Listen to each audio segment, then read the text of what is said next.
Hi, and welcome to my cat ear cosplay tutorial. Cue applause. Brilliant. Now down to business. Many of you know, those of you who read manga and watch anime, that cat ears are very popular, as illustrated by these graphs.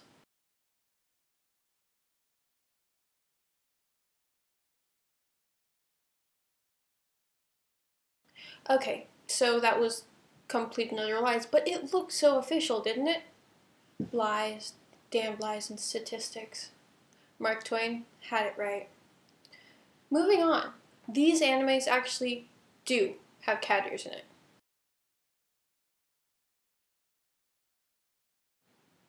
And that's just the ones that would fit on the page. I was too lazy to make another one. So, today, for those of you who didn't hear what I just said or have short-term memory, like me, we are going to make cat ears. Semi-realistic looking cat ears.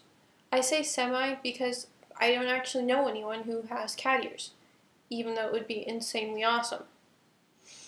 And they're actually pretty easy to make. You just need a few pieces of material, some glue, thread, needle, things that you might actually have in your house, or you can borrow from a neighbor or your parents pretty easily, depending where you are. I mean, if you're on the moon, obviously you're not going to have these, but generally speaking, yes. Moving on. Right, cat ears. You're going to need fabric, 2 different types, one for the outside, the fuzzy part, and one for the lining. You need a needle, thread, or alternately a hot glue gun, some sort of fabric glue or adhesive, scissors, pins, pen, paper, hair clips, or a hair band. And that's all you should need. These are going to look really, really good, as you'll see at the end of the tutorial. So, without further ado, welcome to the land of cat ears, and please make these, and let me know what you think. Bye! Okay, first things first, you want to start out with the design. This is going to be your template for the cat ear. I just drew mine on a piece of paper towel. Now, first you start by drawing the 2D version of what you want. Those are the right 2 sections in the picture.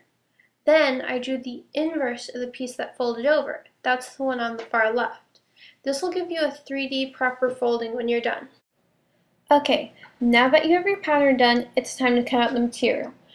Pin your pattern down firmly to the fur material that you're going to use and cut it out, leaving around a 1/4 inch of extra fabric around the pattern.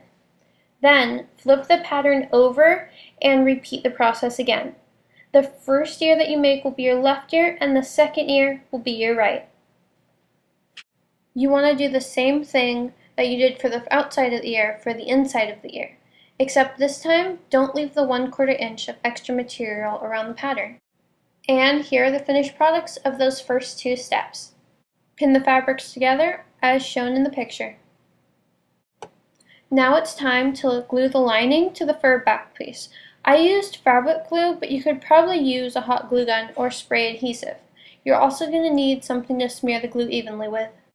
Smear the glue in a thin, even layer all over the fur back piece, and then press down the lining. This is a picture after the pins have been removed. For this next step, you're going to need some needle and thread. Take the 1/4 inch of overlap of the dark fabric on the outside and fold it over the lining. Then sew it down with small stitches. This step could probably be done just as easily with a glue gun, but I think the sewing gives it a cleaner, nicer look. After you sew the top 2 sides, this is roughly what it should look like, taking into consideration my abysmal sewing skills. Next, fold over a section of the ear to make it 3D, like a real ear, and sew the overlapping sections together. There's 2 different ways you can go next.